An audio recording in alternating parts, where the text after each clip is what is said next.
이 시간 부자 이야기라는 주제로 여러분과 말씀 나누겠습니다. 다 같이 하나님의 말씀 출애굽기 20장 17절에 있는 말씀입니다. 출애굽기 20장 17절에 있는 말씀입니다. 출애굽기 20장 17절 내 이웃의 집을 탐내지 말지니라. 내 이웃의 아내나 그의 남종이나 그의 여종이나 그의 소나 그의 낙이나 무릇 내 이웃의 소유를 탐내지 말지니라. 아멘. 10번째 계명의 말씀입니다. 탐욕에 관한 말씀이죠. 오늘 본문의 말씀은 누가복음 18장과 19장에 있는 말씀입니다. 누가복음 18장 19절에는 18장과 19장에는 두 부자에 대해서 이야기가 나옵니다. 이 부자 하면 가장 떠오르는 성경절이 있죠. 이 누가복음 18장에 기록된 말씀인데요. 누가복음 18장 25절에는 이렇게 기록합니다. 약대가 바늘기로 들어가는 것이 부자가 하나님의 나라에 들어가는 것보다 쉬우니라 하신대. 이 낙타가 바늘기로 바늘 구멍으로 들어가는 것보다 부자가 하늘나라 가는 것이 더 어렵다라는 말씀입니다. 그래서 부자가 되면 하늘나라 들어가기가 어렵다라고 우리가 이해하게 됩니다. 그런데 이 이야기의 시작점은 18절입니다. 누가복음 18장 18절에 이렇게 기록합니다. 어떤 관원이 물어 가로되 선한 선생님이여 내가 무엇을 하여야 영생을 얻으리이까. 어떤 관원입니다. 이 누가복음 나중에는 여기서 이 관원이 아주 부자라고 기록하죠. 부자 중에도 단순한 부자가 아니라 아주 부자입니다. 아주 부자이면서 이 관원이 예수님께 다가와서 예수님께 질문을 던지죠. 근데 예수님이라 부르지 않고 뭐라고 부릅니까? 선한 선생님이요. 이 아첨하는 말이죠. 아첨하는 말로 누군가에게 가서 질문을 던질 때 상대방을 부추겨 이야기하는 것은 뭐 당연한 것이죠. 어떤 예의로도 생각되고 또 내가 원하는 답변을 얻을 수 있게 되죠. 그래서 이 관원이 예수님께 와서 아첨하는 말로 선한 선생님이요. 어떻게 하면 제가 구원을 얻을 수 있겠습니까? 그때 예수님께서 이 아첨하는 말을 받지 않으시죠. 받지 않으시니까 이 관원이 당연히 당황했겠죠. 왜 너는 나를 선하다고 하느냐? 선한 분은 누구뿐이다? 하나님 한 분뿐인데 너는 어찌하여 나를 선하다고 하느냐? 너는 내가 누구인지 알고 찾아왔느냐? 라는 질문과도 같은 것이죠.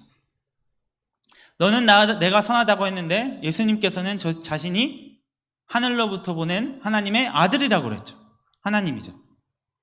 그리고 하나님 한 분만이 선하다. 즉 자신이 선하다는 말씀을 하신 것인데, 그리고 이 관원은 예수님을 선하다라고 불렀는데 당연한 얘기를 예수님께서는 태클을 거시면서 너는 어찌하여 나를 선하다고 하느냐?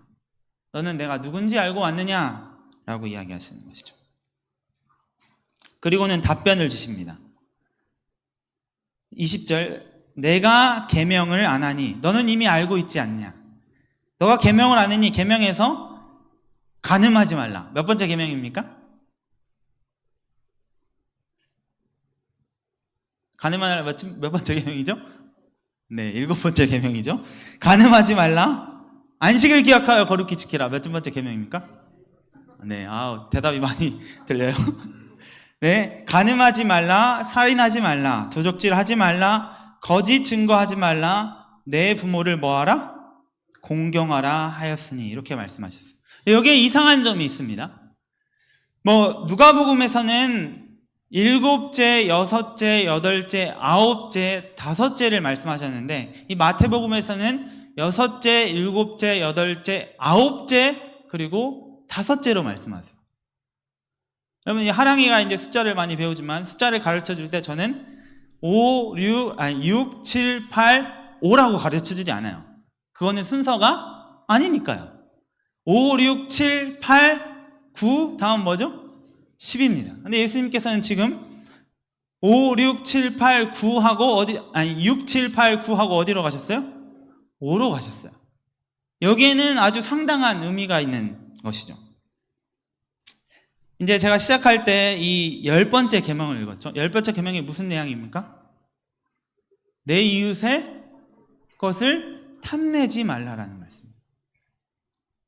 예수님께서 네가 계명을 안 하니 살인하지 말라, 간음하지 말라, 도둑질하지 말라, 그리고 거짓 증거하지 말라, 그리고 내 부모를 공경하라 하였느니라. 근데 이 부자관원이 뭐라고 얘기합니까? 21절에 여짜오되 이것은 내가 어려서부터 다 지켰나이다.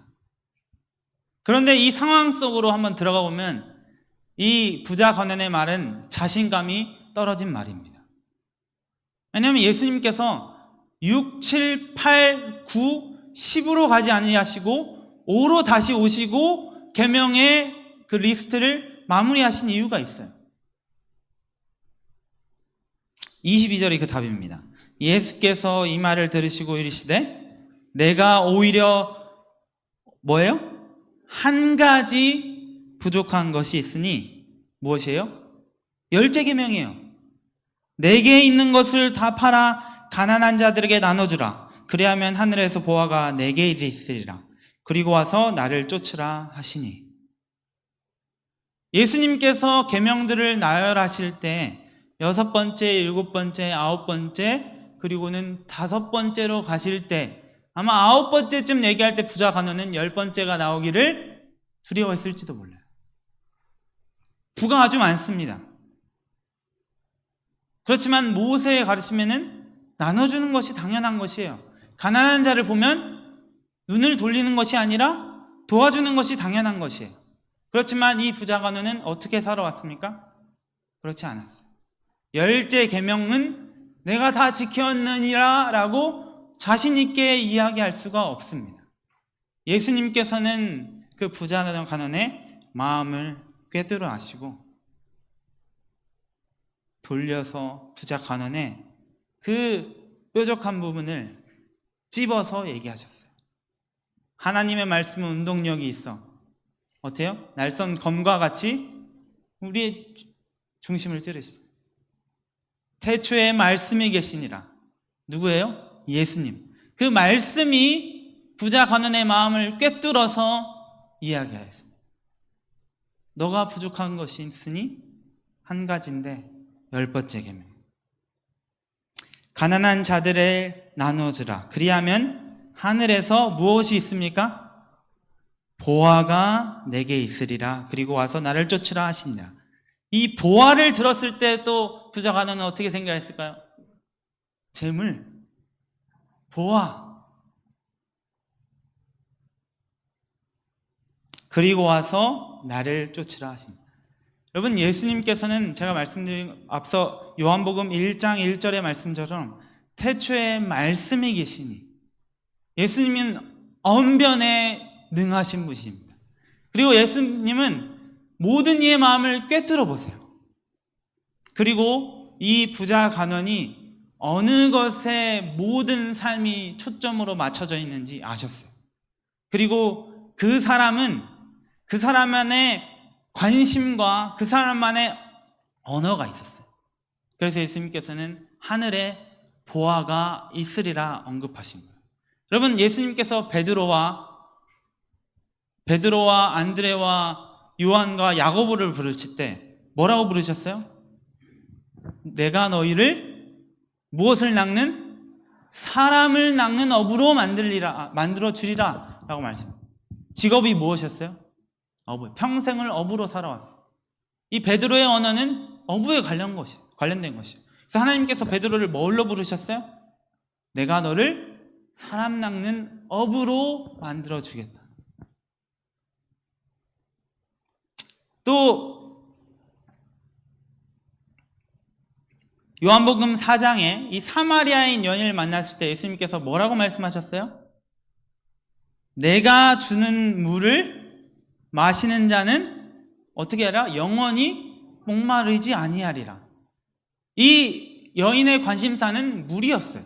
물에 관한 언어로 말씀하셨어요.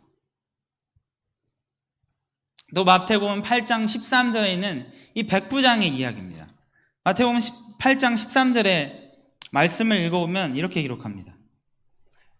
예수께서 백부장에게 이르시되 가라, 내 믿은 대로 될지어다 하시니 그시로 하인이 나으니라. 이야기가 이렇죠. 백부장이 이 자기 종이 아프니까 예수님께 왔어요. 예수님께서 어떻게 해요? 같이 가시려고 하니까 백부장이 어떻게 합니까? 아니요, 말씀만 하시면. 그러면서 여기에 9절에 8장 9절에 이렇게 기록합니다. 이 백부장이 이야기하는 거예요. 나도 남의 수하에 있는 사람이요, 내 아래도 군사가 있으니 이더러 뭐라고 하면 가라 하면 가고 저더러 오라 하면 오되 내 정도로 이것을 하라 하면 하나이다. 이렇게 얘기하니까 예수님께서 어떻게 답변하셨어요? 뭐라고? 가라. 예수님, 나도 내 종에게 가라 하면 가고 오라 하면 합니다. 그러니까 예수님이 그 답변으로 가라라고 말씀하셨어요. 사도행전에 있는 오순절 이야기 있죠. 오순절에 성령이 제자들에게 다 임하셨습니다. 어떤 성령의 능력이 그날 제자들에게 임했습니까? 방언의 은사가 이 제자들에게 임했어요. 그래서 이 제자들이 말을 하면 다른 언어를 가진 사람들도 이 복음을 다 알아들었어요. 하나님께서는 은사를 이 듣는 사람들을 통해서 이해하도록 하신 게 아니고 베드로와 그 제자들에게 말할 수 있는 은사를 주셔서 그들이 말했을 때 상대방이 들을 수 있도록 하셨습니다. 여러분, 여기에는 아주 중요한 교훈이 있습니다. 여러분, 교회는 예수님의 말씀을 전하는 곳이죠.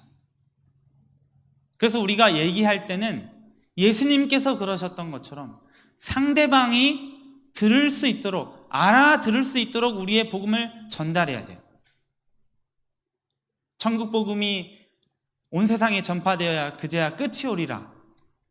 복음이 다 전하기 위해서 복음을 막 던져서는 안 됩니다. 예수 천당 불신 지옥 깃발을 들고 다니지만 사람들에게는 들리지 않아요. 왜냐하면 그 사람들의 관심사도 아니고 언어도 아니니까. 여러분, 우리가 복음을 전할 때는 우리에게 책임이 있습니다. 듣는 자에게 책임이 있는 게 아니에요. 내가 얘기했다고 저 사람은 내가 던졌으니까, 복음을 던졌으니까 나의 할 일은 다 끝났어가 아니에요. 그 사람이 알아들을 수 있는 방향으로, 언어로 이야기를 해줘야 우리의 임무가 완성되는 거예요. 여러분, 그래서 우리 교회는 부단히 노력해야 됩니다.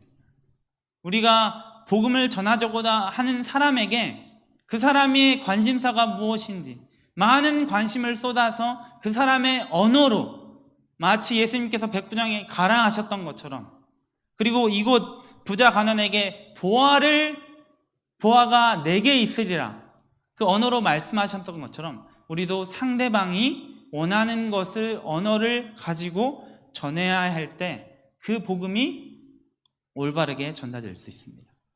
그것을 듣고 이 부자 가난처럼 듣지 않고 돌아서 슬픔을 가지고 떠날 사람이 있을지 몰라요.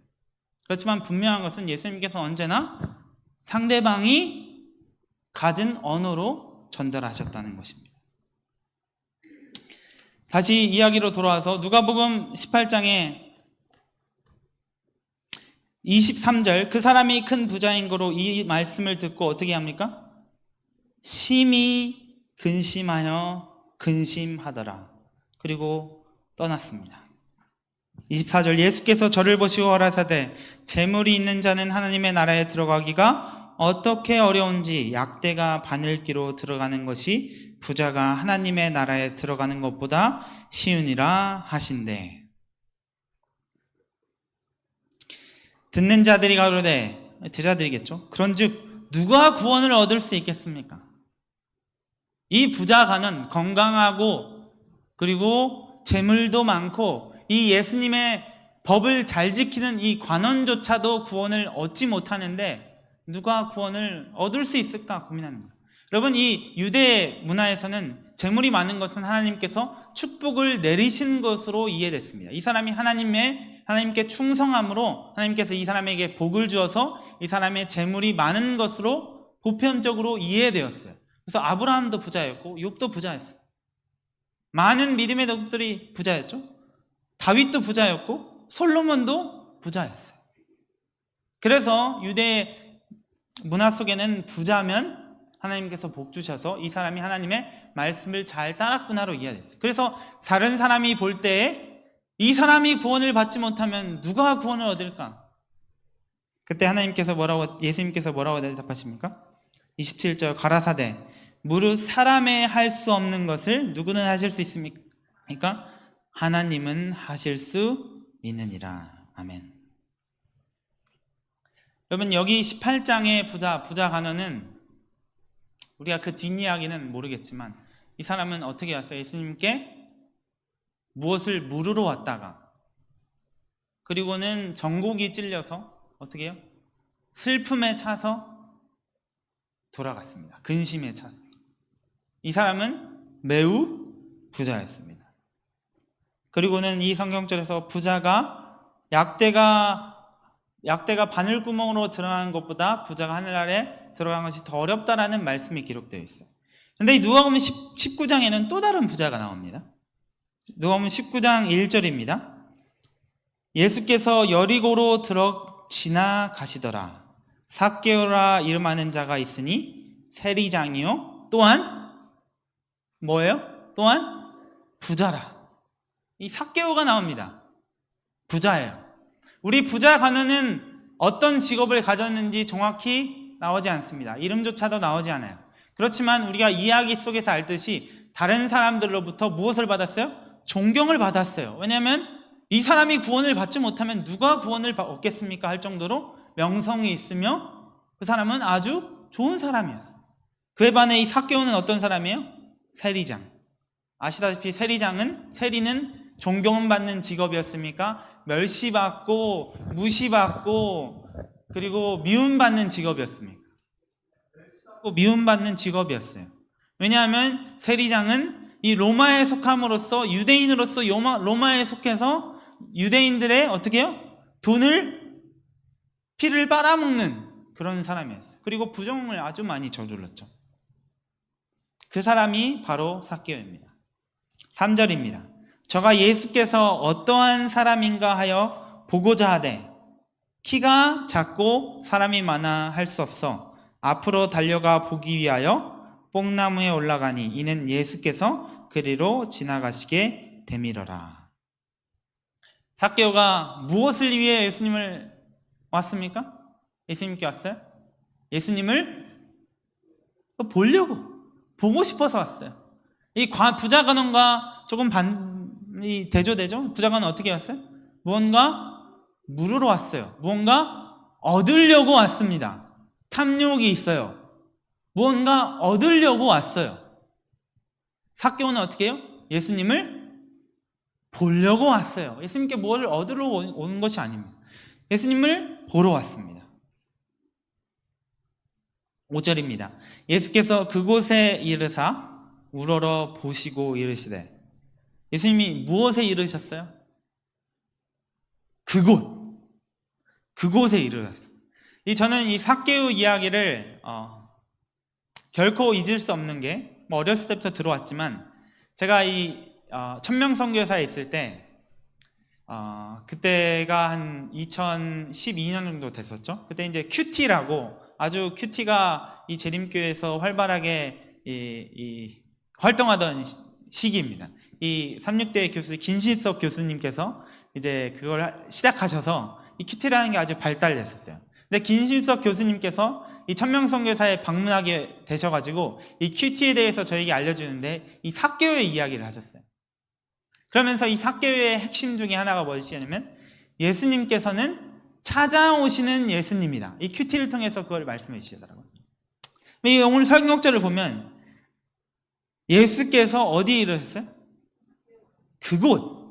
그곳이라고 하셨어요. 예수님께서 어떤 목적을 가지고 그곳에 오신 것이에요.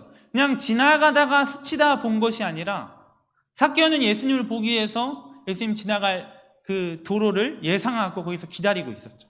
예수님께서는 그것을 지나친 게 아니라 그것을 목적을 가지고 오셔서 예수님을 만나셨습니다. 그리고 그곳은 엄청나게 축복받은 땅이 됐죠. 왜냐하면 그날 누가 구원을 얻었어요? 삭개오가 구원을 얻었습니다. 여러분, 여러 종교에서는 이 장소를 아주 중요하게 여기는 종교들이 있어요. 이슬람이 그 중에 하나죠. 이 5개의 필러, 이게 5개의 어떤 중요 교리 또는 핵심이라고 하죠. 이 5개를 꼭 해야 돼요. 그 중에 하나가 이 순례입니다. 이 메카에 인생에 기회가 있다면 기회를 만들어서라도 메카에 방문해야 돼요. 그래서 이제 저희 외국인 중에도 이 칸이라는 친구가 이 무슬림인데 이제 가족이 다 무슬림이에요. 그래서 이제 부모님들이 이제 메카를 가려고 노력하고 있다라고 하더라고요. 제가 이야기하다가 이 메카에 근데 내가 뉴스로 보기에는 제가 칸에게 얘기하기를 뉴스에 보기에를 거기에 그 메카에 어떤 행사가 있을 때마다 여러 명이 몇백 명이 깔려 죽더라. 참 그거 좀 슬픈 일이 아니냐. 왜냐하면 그 메카를 이렇게 계속 들어요. 몇 시간 동안. 이 돌다가 사람에 치여서 밟혀서 죽는 거예요. 그래서 그거에 대해 어떻게 사냐 조심스럽게 물어봤습니다. 그랬더니 아주 영광스러운 죽음이라고 그래요. 그걸 하면서 죽으면 너무 영광스러운 죽음이래요. 왜냐하면 신성한 일을 하다가 죽었으니까 그렇게 죽는 것은 너무 영광이고 완전 이건 축복받은 것이다. 이렇게 얘기를 하더라고요. 그렇게 그 메카는 이스라엘에서 아주 중요한 장소입니다. 그 외에도 여러 종교들이 어떤 특정 장소가 아주 중요하게 생각하고 있죠. 그리고 아까 언급했던 것처럼 요한복음 4장 이 사마리아 여인도 예수님께 무엇을 물어봐요? 우리가 어디서 예배를 해야 됩니까? 이곳이 맞습니까? 아니면 예루살렘입니까? 예수님께서는 그거에 대해서 답변을 주지 않으시죠. 왜냐하면 어떤 특정 장소는 중요하지 않습니다. 여러분, 창세기 28장 이야기에는 그 베델이라고 이름 지은 야곱이 베델이라고 이름 지었죠.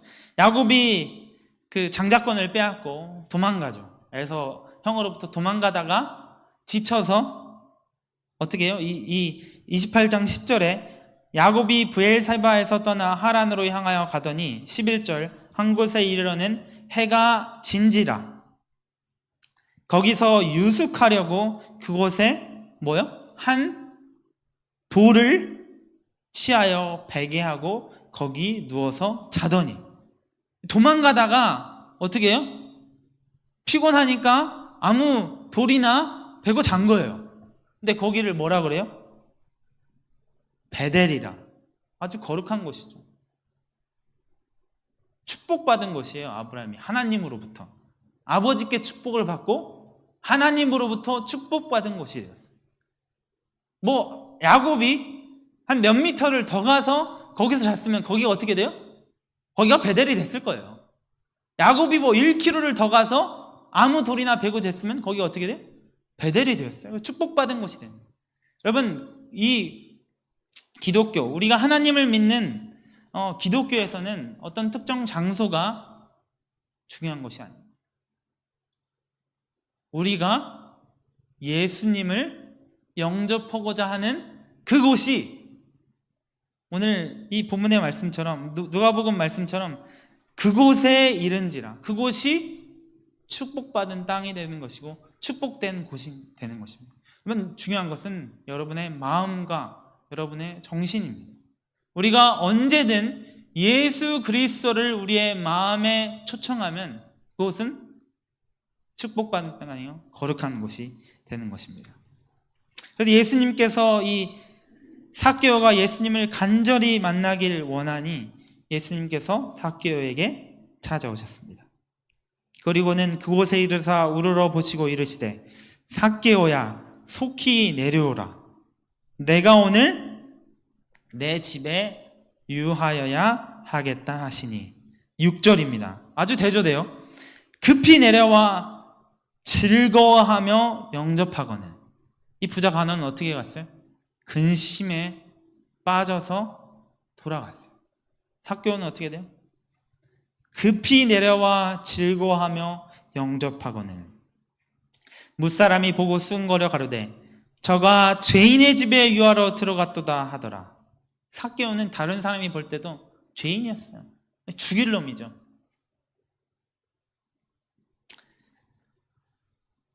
삭개오가 서서 집에 왔죠. 집에 들어와서 이제 만찬을 하고 있는데 8절에 삭개오가 서서 주께 여짜오되 주여 보시옵소서 내 소유의 얼마를 절반을 가난한 자들에게 주겠사오니 만일 내가 네 것을 토색한 일이 있으면 몇 배나? 4배나 갚겠나이다. 여러분 4배가 얼마나 많은 것입니까? 뭐 저희 돈 아니니까 크게 안 느껴질 수 있어요. 4배는 엄청난 거예요. 야곱에 비하면 엄청납니다. 여러분 야곱이 이 돌베개를 베고 하나님께 축복받고 하나님 감사합니다 하고 하나님 내가 어떻게 하겠다? 10분의 1을 하나님께 드리겠습니다. 여기 삭개오는 뭐예요? 4배 곱하기입니다. 4배나 하나님께 갚겠나이다. 예수께서 이르시되 오늘 구원이 이 집에 이르렀으니 이 사람도 아브라함의 자손이미로다. 인자한 것은 잃어버린 자를 찾아 구원하려 함이니라. 아멘. 여러분 삭개오가 자신의 재산의 절반을 가난한 자들에게 주고 내가 잘못 걷어들이는 것이 있으면 4배나 돌려주겠습니다. 여러분 오늘 이야기 속에 두 부자가 있습니다. 이 두 부자의 핵심되는 성경절은 10계명의 10번째 계명이에요. 내 이웃의 것을 탐내지 말라. 이 부자 간원은 하나님 예수님께 찾아와서 예수님 제가 어떻게 구원을 얻을 수 있습니까? 예수님이 어떻게 해요? 네 소유를 이 성경절 읽어보겠습니다. 이 네 소유를 조금이 아니에요. 22절에 18장 22절에 예수께서 이 말을 들으시고 이르시되 내가 오히려 한 가지 부족한 것이니 내게 있는 것을 어떻게? 다 팔아. 다 팔아 가난한 자들을 나눠주라. 여기 누가복음에서만 다 팔아라고 기록합니다. 누가복음에서 다 팔아. 아주 누가는 아주 노골적으로 이 부자 간원과 삭개오를 비교하고 있어요. 다 팔아 가난한 자들을 나눠주라. 그리하면 하늘에서 보화가 내게 있으리라. 어떻게 구원을 얻어야 됩니까? 예수님께 무엇을 얻으러 왔어요? 어쩌면 돈 주고 살려고 왔죠. 예수님께서 얼마를 주라고 하세요? 다 줘. 그러니까 부자간에 어떻게 해요? 근심해가지고 너무 비쌉니다. 아니요, 전 포기할 수 없어요. 그리고는 근심에 차서 돌아갔습니다. 삭개오는 어떻게 돼요? 예수님께서 묻지도 않았어요. 삭개오는 예수님이 보고 싶어서 찾아왔어요.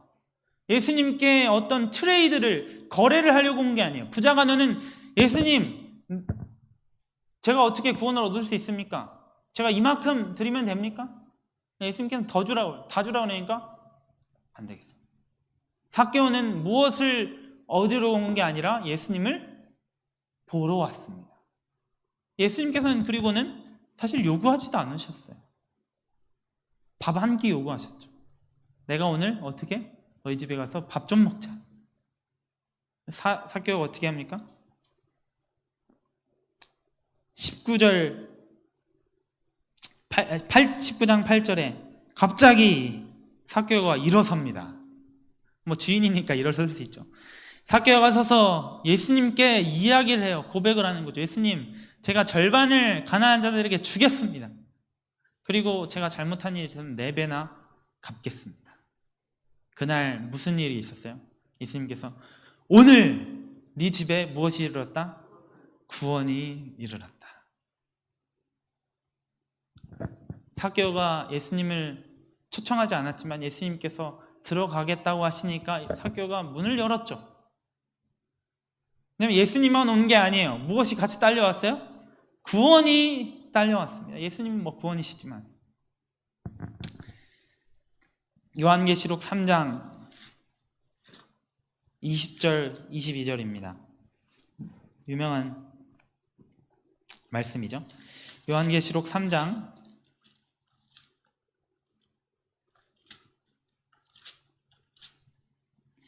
볼지어다 내가 예수님께서 문 밖에 서서 두드리노니 누구든지 내 음성을 듣고 문을 열면 내가 그에게로 들어가 그로 더불어 먹고 그는 나로 더불어 먹으리라.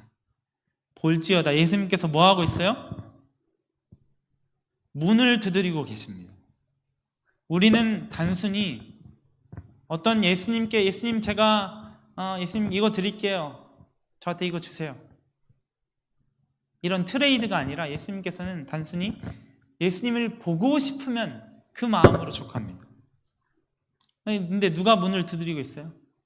예수님의 문을 두드리고 계십니다. 볼지어다 내가 문 밖에 서서 두드리노니 누구든지 내 음성을 듣고 문을 열면 그에게로 들어가 그와 더불어 그는 나로 더불어 먹으리라. 여러분, 예수님께서 문을 두드리고 계십니다. 그것을 열고 예수님을 초청하면 예수님께서 오늘 우리 모두에게 이렇게 말씀하십니다. 오늘 구원이 너에게 이르렀다. 여러분, 구원이 우리 모두에게 이르는 오늘 안식일이 되기를 바라면서 말씀 마치겠습니다.